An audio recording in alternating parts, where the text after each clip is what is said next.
Hi, welcome to my channel. It's 0 to Genius in Commerce and Accountancy classes. நம்ம பார்க்குறது Economics Level Standard Full Syllabus Chapter 2 Conception Analysis. So mention the classification of wants. So wants na தேவைகள் 3 types classify பண்ணலாம். Necessaries, comfort and luxuries. Necessaries na most important food, clothing, shelter. Comforts na like okay TV, fridge, washing machine அதெல்லாம் comforts. Luxuries na diamonds, cars, jewelries இதெல்லாம் வந்து luxuries. Next, name the basic approaches to consumer behavior.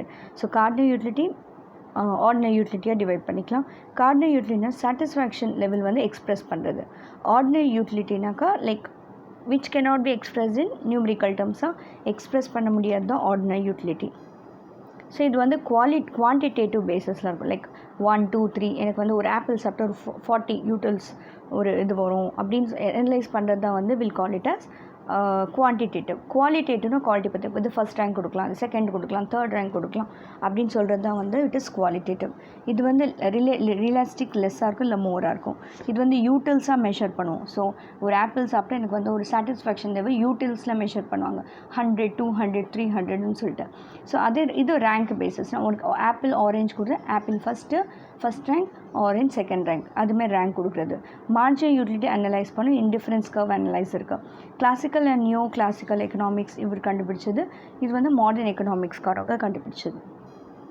Next, degree of price elastic of demand. Price elastic of demand 5 கேட்டகரியாக இருக்குது. ஒன்று வந்து perfectly elastic demand, ஒன்று வந்து perfectly inelastic demand, relatively elastic demand, relatively inelastic demand and unitary elastic demand. So இதில் என்னன்னாக்கா ஒரு டிமாண்டும் ஒரு ப்ரைஸும் சேஞ்ச் ஆகுறப்ப நடக்கிறது தான் இது வந்து டிகிரிஸ், ஒரு டிகிரிஸ் தான் இருக்கும். Next, state the meaning of indifference curve. Indifference கர்வ்னா என்னன்னாக்கா லைக் ஒரு கஸ்டமர் வந்து ஒரு சாட்டிஸ்ஃபேக்ஷன் லெவல் எப்படி எடுத்துக்குவாங்க. ஸோ ஒரு சப்போஸ் எனக்கு ஒரு ஆப்பிள் ஆரேஞ்ச், ஸோ எனக்கு ஆப்பிளும் பிடிக்கும் ஆரேஞ்சும் பிடிக்கும். பட் அந்த ரெண்டுமே நான் எப்படி வாங்குவேன், லைக் எப்படி கம்பைன் பண்ணி வாங்குவேன். சப்போஸ் நான் 5 ஆப்பிள்ஸ் வாங்குவேன், 5 ஆரேஞ்சஸ் வாங்குவேன், இல்லாட்டி 10 ஆப்பிள்ஸ் வாங்குவேன், 3 ஆரேஞ்சஸ் வாங்குவேன். ஸோ அதுமாரி கம்பைன் பண்ணி வாங்குறது தான் வந்து இருக்கிற காசில் எப்படி நான் கம்பைன் பண்ணி நான் கூட்ஸ் வாங்குறேனோ அது இன்டிஃபரன்ஸ் கர்வ் சொல்லுவாங்க. இது வந்து iso utility curve or equal satisfaction கர்வ்னு சொல்லலாம். Next, write the formula for consumer surplus. Consumer சர்ப்ளஸோட ஃபார்முலா பார்த்தீங்கன்னா, கன்சியூமர் சர்ப்ளஸ்னால் ஒரு பர்சன் வாங்கலான் இருப்பாங்க. ஓகே, ஆக்சுவலி என்ன பே பண்ணாங்க. சப்போஸ் ஃபார் எக்ஸாம்பிள் நான் ஒரு ட்ரெஸ் வாங்கலான் இருக்கேன் ஒரு 500 ருபீஸ்க்கு. நான் கடையில் போய் ட்ரெஸ் வாங்குறப்ப வெறும் 400 ரூபா தான் இருக்குது. ஸோ எனக்கு எவ்வளோ டிஃப்ரென்ஸ் இருக்குது, 100 ரூபா. ஸோ இந்த 100 ரூபா தான் கன்சியூமர் சர்ப்ளஸ்ன்னு சொல்லுவாங்க. ஸோ அதோட ஃபார்முலா பார்த்தீங்கன்னா TU minus P into Q. TUன்னா total utility, price into quantity. So அது இன்ட்டு பண்ணிங்கன்னா உங்களுக்கு கன்சியூமர் சர்ப்ளஸ் வரும். Next question, Giffen goods. Giffen கூட்ஸ்னால் இது இன்ஃபீரியர் கூட்ஸ். இது when the price of the inferior goods for the poor will buy less and vice versa. So for example கோல்டெல்லாம் பார்த்தீங்கன்னா இப்போ முன்னாடியெல்லாம் பார்த்தீங்கன்னா ஒரு அளவு வாங்க முடியாம இருந்துச்சு. இப்போ பார்த்தீங்கன்னா ஒரு 5000 ருபீஸ் ஆயிடுச்சு. ஸோ போர் வந்து வாங்கவே மாட்டாங்க. So poor will not buy. So rich will buy more. Rich buy பண்ணுறப்ப என்னன்னாக்கா poor will not buy but rich will buy more. So இதுதான் வந்து ஜிஃப் அண்ட் கூட்ஸ்.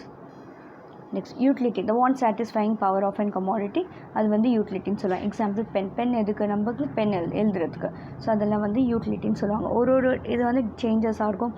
பர்டிகுலர் டைமில் பர்டிகுலர் பிளேஸில் அவங்கவுங்க சைக்காலஜிக்கல் பேஸ் மேலே தான் அந்த பொருள் யூஸ் பண்ணுறது இருக்குது. Next, short question, marginal utility, total utility. Marginal யூட்டிலிட்டினா என்னென்னா additional made to the total utility. So like for example நான் வந்து ஒரு 10 ஆப்பிள் ஒரு 1 ஆப்பிள் சாப்பிட்டேன். ஸோ சாப்பிட்டா ஒரு சாட்டிஸ்ஃபேக்ஷன் வரும், அது டோட்டல் யூட்டிலிட்டி. இன்னும் ஒரு எக்ஸ்ட்ரா ஒரு ஆப்பிள் சாப்பிட்றப்ப எக்ஸ்ட்ரா வர ஒரு சாட்டிஸ்ஃபேக்ஷன் தான் மார்ஜினல் யூட்டிலிட்டி. ஸோ இது வந்து டிக்ளைன் ஆகிட்டு சாப்பிட நம்மளுக்கு அந்த சாட்டிஸ்ஃபேக்ஷன் லெவல் டிக்ளைன் ஆகும். இது வந்து ஒரு ஆவரேஜாக எடுக்கிறது வந்து இது டோட்டல் யூட்டிலிட்டி. 0 வரும். இது வந்து ஆக்சுவலி நம்ம டிமினிஷிங் மார்ஜினல் பார்க்குறப்ப தெரியும், மேக்ஸிமமாக ரீச் ஆகும், இது நெகட்டிவாக மாறிடும், இது வந்து கம்மியாகிட்டே இருக்கும். கன்சியூமர் ஈக்குவலிபிரியம்னா like consumer will attain equilibrium when he get maximum satisfaction from his expenditure or different goods is highest. So like satisfaction வரும் ஒரு எக்ஸ்பெண்டிச்சர் பண்ணுறப்போ டிஃப்ரெண்ட் கூட்ஸ் மேலே ஒரு டிஃப்ரெண்ட் கூட்ஸ் மேலே அவன் வாங்குறப்போ அவன் சாட்டிஸ்ஃபேக்ஷன் வர்றது தான் கன்சியூமர் ஈக்குவலிபிரியம். ஸோ இதுதான். ஸோ ஒரு ஸ்வீட் வாங்குகிறான், ஆப்பிள் வாங்குகிறான். ஸோ இது மாதிரி ஒரு லெவல் ஆஃப் சாட்டிஸ்ஃபேக்ஷன் தான் will call it as consumer equilibrium. Right.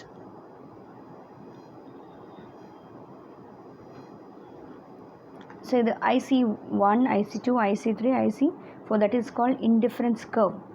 So ஒரு ஆப்பிள் நான் 3 ஆப்பிள் வாங்குறப்போ இந்த லெவல். ஸோ ஒன்றா இங்கே வந்து என்ன கொடுத்துருக்கேன், tea and coffee.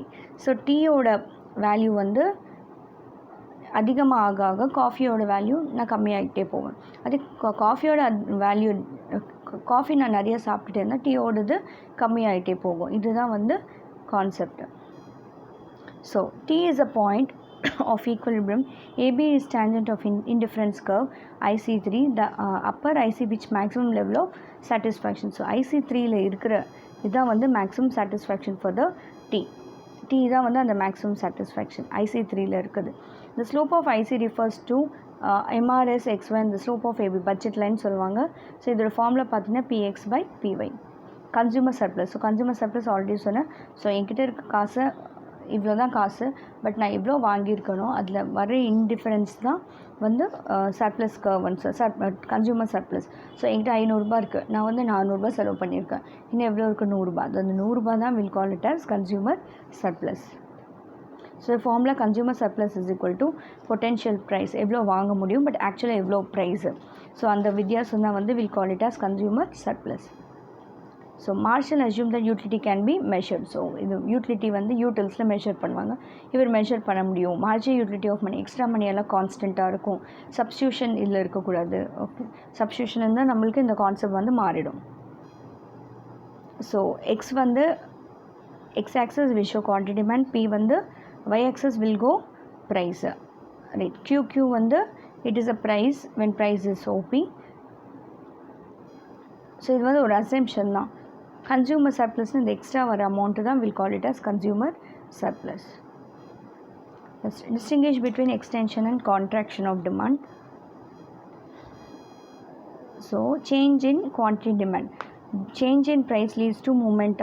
So either ஒரு ப்ரைஸ் சேஞ்ச் பண்ணுறதுனால குவான்டிட்டி டிமாண்ட் சேஞ்சஸ் ஆகும். டவுன்வர்ட் மூமெண்ட்டாக இருக்கும், அப்வர்ட் மூமெண்ட்டாக இருக்கும். ஸோ டவுன்வர்ட் மூமெண்ட்டாக இருந்தால் எக்ஸ்பேன்ஷன் இன் டிமாண்ட் சொல்லுவாங்க. அப்வர்ட் மூமெண்ட்டாக இருந்துச்சுன்னா கான்ட்ராக்ஷன் இன் டிமாண்ட் சொல்லுவாங்க. ஏன்னா ஒரு ப்ரைஸ் டிக்ரீஸ் ஆனால் எக்ஸ்பேன்ஷன் ஆஃப் டிமாண்ட் சொல்லுவாங்க, ப்ரைஸ் இன்க்ரீஸ் ஆனால் கான்ட்ராக்ஷன் ஆஃப் டிமாண்ட் சொல்லுவாங்க. ஸோ இதுதான் இது. ஸோ ஒரு ப்ரைஸ் இன்க்ரீஸ் ஆனால் it is called expansion of demand, extension of demand. Decrease ஆன இட்ஸ் எக்ஸ்டென்ஷன், இன்க்ரீஸ் ஆன இட் இஸ் அ கான்ட்ராக்ஷன். அதுதான் ப்ரைஸ் வந்து ஜாஸ்தியாக காட்டுது மேலே, கம்மியான எக்ஸ்டென்ஷன், ஜாஸ்தியாக காட்டினா it is a contraction. Next, describe the features of human wants. Human wants வந்து unlimited, so countless. Humans wants வந்து ஹேபிட்டாக இருக்கும், வாண்ட்ஸ் வந்து ஆல்டர்னேட்டிவ். ஸோ எனக்கு வந்து இந்த மொபைல்னால் இன்னொரு mobile, so it's alternative. So wants are competitive, எப்பயுமே காம்படிட்டிவாக இருக்கும், எல்லாமே ஈக்குவலாக இருக்காது. சிலது வந்து ரொம்ப இம்பார்ட்டண்ட்டாக இருக்கும், சில வந்து ஓகே ஃப்யூச்சரில் நான் போஸ்ட்போன் பண்ணிக்கலாம் அப்படின்னு இருக்கும். What are the properties of indifference curve? So indifference curve வந்து எப்பவுமே நெகட்டிவ் ஸ்லோப்பாக இருக்கும், கான்வெக்ஸ் டு ஆரிஜினாக இருக்கும், இன்டர்செக்ட் ஆகாது, ஹாரிசன்டல் லைன் வெர்டிக்கல் லைனில் டச் ஆகாது. 5 marks. Law of demand. So law of demand என்ன சொல்கிறாங்கக்கா, ஒரு ப்ரைஸ் இன்க்ரீஸ் பண்ணால் டிமாண்ட் டிக்ரீஸ் ஆகும், ப்ரைஸ் டிக்ரீஸ் ஆனால் டிமாண்ட் இன்க்ரீஸ் ஆகும். இதுதான் வந்து லா ஆஃப் டிமாண்ட் சொல்லுவாங்க. இது சொன்னது வந்து ஆல்ஃபர்ட் மார்ஷல். ஸோ இது அசம்ஷன் பார்த்தீங்கன்னா income of the consumer remain constant. So எப்பயுமே சில அசம்ஷன்ஸ் இருக்கும். சப்போஸ் அசம்ஷன்ஸ் நம்ம ஃபாலோ பண்ணலைன்னா அதோட கான்செப்ட் வந்து டோட்டலாக சேஞ்ச் ஆகிடும். நெக்ஸ்ட் ஹேபிட் டேஸ்ட் ப்ரிஃபரன்ஸ் எல்லாம் சேமாக இருக்கணும். Prices of other related same goods. For example ஒரு Pepsodent Colgate, so related goods அதெல்லாம் சேமாக இருக்கணும், ப்ரைஸஸ் எல்லாம் சேஞ்ச் ஆகக்கூடாது. Subsidies for commodities study, so சப்ஸ்டியூட்ஸ்ன்னு இருக்கவே கூடாது, ஆல்டர்னேட்டிவ்னு ஒரு கான்செப்ட் இதில் இருக்கக்கூடாது. ஸோ டிமாண்ட் ஷெட்யூல் இது. ஸோ ப்ரைஸ் 5 rupeesனால் குவான்டிட்டி டிமாண்ட் 1, இது 4 2 3 3 2 4 1 5. ஸோ இப்படி தான் நம்ம கிராஃப் போடுவோம். So explanation, quantity demand X வந்து குவான்டிட்டி டிமாண்ட், ஒய் வந்து ப்ரைஸு. ஸோ டிடி வந்து டிமாண்ட் கம், இது எப்பயுமே வந்து நெகட்டிவ் ஸ்லோப்பாக அப்படியே டவுன்வர்ட்ஸாக போயிட்டுருக்கோம். ஸோ இது வந்து இன்வர்ஸ் ரிலேஷன்ஷிப். ஸோ ப்ரைஸ் அப்படியே நம்ம ப்ரைஸ் இன்க்ரீஸ் ஆனால் டிமாண்ட் டிக்ரீஸ் ஆகும், ப்ரைஸ் டிக்ரீஸ் ஆனால் டிமாண்ட் இன்க்ரீஸ் ஆகும், அதுதான் இன்வர்ஸ் ரிலேஷன்ஷிப் சொல்லுவாங்க. law of diminishing margin utility so extra benefit ஒரு எக்ஸ்ட்ரா கூட்ஸ் நம்ம ஆட் பண்ண நம்மளுக்கு வந்து அந்த ஒரு சாட்டிஸ்ஃபேக்ஷன் லெவல் டிக்ரீஸ் ஆகும். ஃபார் எக்ஸாம்பிள் நான் ஒரு ஆப்பிள் சாப்பிட்ற ஒரு சாட்டிஸ்ஃபேக்ஷன், செகண்ட் ஆப்பிள் சாப்பிட்ற ஒரு சாட்டிஸ்ஃபேக்ஷன், தேர்ட் ஆப்பிள் சாப்பிட்ற ஒரு சாட்டிஸ்ஃபேக்ஷன் லெவல் எனக்கு டிக்ரீஸ் ஆகும். ஃபோர்த் ஆப்பிள் சாப்பிட்டு இன்னும் கொஞ்சம் டிக்ரீஸ், ஃபிஃப்த் எனக்கு திகட்டும். ஸோ இதெல்லாம் வந்து will comes under law of diminishing marginal utility. So இந்த அசம்ஷன் என்ன சொல்கிறாங்கன்னா கார்டினல் நம்பர்ஸில் மெஷர் பண்ணுவாங்க. நெக்ஸ்ட் வந்து அவுட்புட் வந்து சேமாக இருக்கும். கஸ்டமர் ரேஷ்னலாக இருப்பாங்க, எப்பவுமே இது வாங்கலாமா அது வாங்கலாமா ரேஷ்னலாக இருப்பாங்க. அதுக்கப்புறம் கமோடிட்டி வந்து சைஸில் யூனிட்ஸில் நம்ம மெஷர் பண்ண முடியும். ஹோமோஜீனியஸ் சேமாக இருக்கும். ஸோ இப்படி தான்.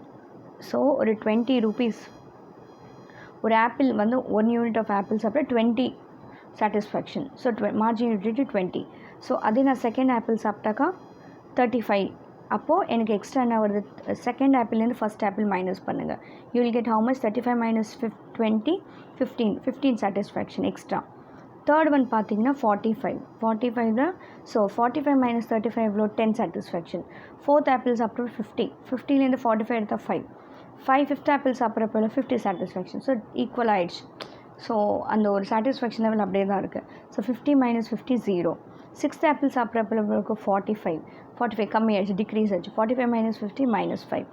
செவன்த் ஆப்பிள் சாப்பிட்றப்ப எவ்வளோ இருக்குது, 35 minus 45 -10. ஸோ டோட்டல் யூட்டிலிட்டி பார்த்திங்கன்னா ஒரு பாயிண்ட் ஆஃப் டைமில் இன்க்ரீஸ் ஆகும், அதுக்கப்புறம் ஈக்குவல் ஆகிடும், அதுக்கப்புறம் டிக்ரீஸாக இருக்கும். அதே மார்ஜின் யூட்டிலிட்டி பார்த்திங்கன்னா ஃபஸ்ட்டு இன்க்ரீஸ் ஆன மாதிரி இன்க்ரீஸ் ஆகிட்டு அப்புறம் டிக்ரீஸ் ஆகிட்டு அதுக்கப்புறம் ஜீரோவாக மாறிட்டு அதுக்கப்புறம் நெகட்டிவாக மாறும். ஸோ அதுதான் வந்து utility. So it is call zero utility, negative utility. Margin யூட்டிலிட்டியில் நம்மளுக்கு ஜீரோவும் வரும், at the same time negative யூட்டிலிட்டியும் வரும். அதே நீங்கள் டோட்டல் யூட்டிலிட்டி பார்த்தா ஃபஸ்ட்டு இன்க்ரீஸ் ஆகிட்ருக்கும், மேக்ஸிமம் லெவலில் ரீச் ஆகும், அதுக்கப்புறம் டிக்ரீஸ் ஆகிட்டே இருக்கும். இதுதான் வந்து டோட்டல் யூட்டிலிட்டி. ஸோ இந்த கிராஃப் பார்த்திங்கன்னா உங்களுக்கு தெரியும். Next explanation. ஸோ கஸ்டமருக்கு 7 கன்சியூம் ஒரு ஆப்பிள் சாப்பிட்டுட்டே இருந்தால் அந்த லெவல் ஆஃப் சாட்டிஸ்ஃபேக்ஷன் இப்போ ஆல்ரெடி எக்ஸ்பிளைன் பண்ணது தான் இதில் இருக்கும். ஸோ கிரிட்டிசம்ஸ் பார்த்திங்கன்னா நியூமரிக்கலாக நம்மளால் மெஷர் பண்ண முடியாது, ஏன்னா நம்ம நியூமரிக்கலாக கொடுத்துருக்காங்க. ஸோ நெக்ஸ்ட்டு வந்து ஒரு அன்ரியலிஸ்டிக் அசம்ஷன், எல்லாமே ஒரு அசம்ஷன் தான். இந்த லா வந்து எப்பயுமே எதுலேயுமே அப்ளிகபிள் ஆகாது. Law of equimarginal utility. Law of equimarginal utility that the customer will distribute his income between the goods in such a way that utility derived from the last rupee spent on each good is equal. So அவன் செலவு பண்ணுற எந்த காசு இருந்தாலும் ப்ராப்பராக அவன் use பண்ணணும். ஒரு லாஸ்ட் ருப்பி வரும், அவனுக்கு ஒரு சாட்டிஸ்ஃபேக்ஷன் லெவல் வர்றதை வந்து ஈக்விமார்ஜினல் யூட்டிலிட்டின்னு சொல்லுவாங்க. So that is, in other words, consumer is an equivalent position where marginal utility of money expenditure of each goods is the same. So நான் ஒன்றில் செலவு பண்ணால் இன்னொன்றும் அதே மாதிரி தான் இருக்கணும். சப்போஸ் இதில் எக்ஸில் செலவு பண்ணாக்கா அதே தான் இருக்கணும், ஒயில் செலவு பண்ணாலும் அதே தான் இருக்கணும். அப்போ தான் வந்து ஈக்வி மார்ஜின்னு சொல்லுவாங்க. ஸோ இதுலேயும் அசம்ஷன் பார்த்திங்கன்னா ரேஷ்னலாக இருப்பாங்க ஒரு customer. In order to get satisfaction cardinal யூட்டிலிட்டியை மெஷர் பண்ணோம், மணி வந்து ரிமைன்ஸ் கான்ஸ்டன்ட். ஸோ இதுதான். ஸோ ஒரு ஆப்பிள் அண்ட் ஆரஞ்ச் ரெண்டு எடுத்துக்கிட்டாங்க. ஆப்பிளோட total utility 25, 45, 63, 78, 88, 92. Orange total utility 30, 41, 49, 54, 58 and 61. இந்த ஃபர்ஸ்ட் ஒன் எப்பயுமே சேமாக இருக்கும். 20 எப்படி வரும், 45 minus 25. 45 minus 25 வந்து 20. 63 minus 45 18. 78 minus 63 15. 88 minus 78 10. 92 minus 88 4. அதே மாதிரி ஆரஞ்சும் 30 சேமாக இருக்கும். 41 minus 30 11. 49 minus 41 8. 54 minus 49 5. 58 minus 54 4. 61 minus 58 is 3. So இப்போ பார்த்தீங்கன்னா லைக் எங்கே மேக்ஸிமம் சாட்டிஸ்ஃபேக்ஷன் வருது பார்த்தீங்கன்னா, where you will get maximum satisfaction? So you will get the satisfaction in 4 to 4. 4ல தான் உங்களுக்கு satisfaction வரும். இப்போ பார்த்தீங்கன்னா X represents the amount of money spent and Y represents the marginal utility of apple and orange. If the consumer spends 6 on apple, 5 on orange, the marginal utility. So 6 rupees நான் வந்து ஆப்பிளில் spend பண்ணால் 4 இங்கே பார்த்தீங்கன்னா satisfaction level 4 இருக்குது பாருங்கள், இங்கே 4 இருக்குது. ஸோ நான் ஆப்பிளில் 6 ஆப்பிள்ஸ் நான் வாங்கினோக்கா 5 ஆரஞ்சஸ் வாங்கினது எனக்கு அந்த ஈக்குவலாக இருக்கும். ஸோ அதுதான் வந்து ஈக்வி மார்ஜின். ஸோ 4 இருக்கிறத நீங்கள் செக் பண்ணிக்கிங்க. ஸோ அதுதான் வந்து இந்த கான்செப்ட். ஸோ அப்போ தான் மேக்ஸிமம் சாட்டிஸ்ஃபேக்ஷன் வரும். Next What are the methods of measuring elasticity of demand? So 3 methods la measure பண்ணுவாங்க. The percentage method, total outlay method, point or geometrical method. So elasticity. So percentage method பார்த்தா percentage la denote பண்ணுவாங்க. That is delta Q by delta P into P by Q. So delta Q naka change in quantity, delta P na change in price. அதுதான் percentage method. Next outlay method. So total outlay method என்னக்கா price and quantity sold. So அதுதான் வந்து we call it as total outlay method. So எவ்வளோ firm வந்து ஒரு revenue earn பண்ணியிருக்காங்க. So price 150, 125, 100, 75, quantity man 3, 4, 5, 6. So இதில் பார்த்தீங்கன்னா will get 450, 500. இது ஈக்குவலாக இருக்கும், இது டிக்ரீஸ் ஆகிட்டு இருக்கும். அதனால is greater than 1, equal to 1, is less than 1. Next. So point or geometrical. So இது வந்து formula பார்த்தீங்கன்னா lower segment of the demand curve divided by upper segment of demand curve. இப்படி தான் இருக்கும். So lower and upper. So இது 0 is less than 1, equal to 1, greater than 1 is infinity. இது மேலே இருக்குது upper segment, கீழே இருக்குது lower segment. So one more பார்க்கலாம். Pick the odd one. So luxuries, comfort, necessaries, agriculture goods. So the மூணுமே படிச்சோம். Like agriculture goods is not a மூணில் சேர்ந்தது இல்லை, அதனால agriculture goods. Second question, choice is always constrained or limited by the scarcity alda. So answer வந்து A. The chief components of cardinal utility approach. So சொன்னது வந்து Marshall. Fourth question, marginal utility is measured by using the formula TUN minus TUN minus 1. எப்பவுமே ஞாபகம் வச்சுங்க, TUN minus TUN minus 1. A. Next, when marginal utility reaches 0, the total utility. So marginal utility 0 வரப்ப அது maximum மேலே reach ஆகிடும். So நம்ம அந்த diagram பார்த்தாலே தெரியும். Gaussian's first law is nothing but law of diminishing. So Gaussian's first law on question exam la kodta, it is also called as law of diminishing marginal utility. The basis of for law of demand is law of diminishing base mela the law of demand irukku. The concept of consumer surplus E is given by Marshall. So potential price is 250 and actual price is 200. Simple. 250 potential value. 250 minus 200 evlo 50. So answer is D. Indifference curve approach is given by ordinal approach. A. The concept of elasticity of demand is given by Keynes. B. Increase in demand caused to decline in population. So demand increase பண்ணறனால ஒரு population level decrease ஆயிடும். So higher subsidy.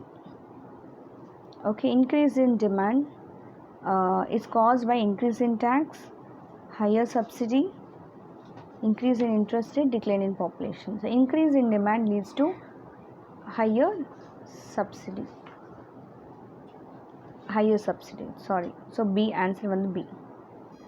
Next, the movement or on along the given demand curve is known as extension and contraction of demand. So நம்ம படிச்சிருப்போம் like how it is differ. So ஒன்னுலேருந்து இன்னொன்று change பண்ணுறது extension and contraction of demand. Next, in case of relative more elastic demand, the shape of the curve is so always flatter. The consumer is an equilibrium when two marginal utilities, when two goods are equal ஆயிருந்ததா நம்மளால, that's called equimarginal. Indifference curve was first introduced by Hicks, Allen, Keynes, Edgeworth. So it is Edgeworth. Elasticity of demand is equal to 1. Equal irukadhu vandu it's a unitary. The locus of the point which gives same level of satisfaction is associated with indifference curve. Ordinary utility can be measured by ranking. So cardinal vandu you can measure by numbers. Utils னு சொல்லுவாங்க 20. The indifference curves are always negative slope. So அவ்வளோதான். இந்த video உங்களுக்கு பிடிச்சிருந்துச்சுன்னா like பண்ணுங்கள், share பண்ணுங்கள், subscribe பண்ணுங்கள், மற்றவங்களுக்கும் ஷேர் பண்ணுங்கள். Thank you all.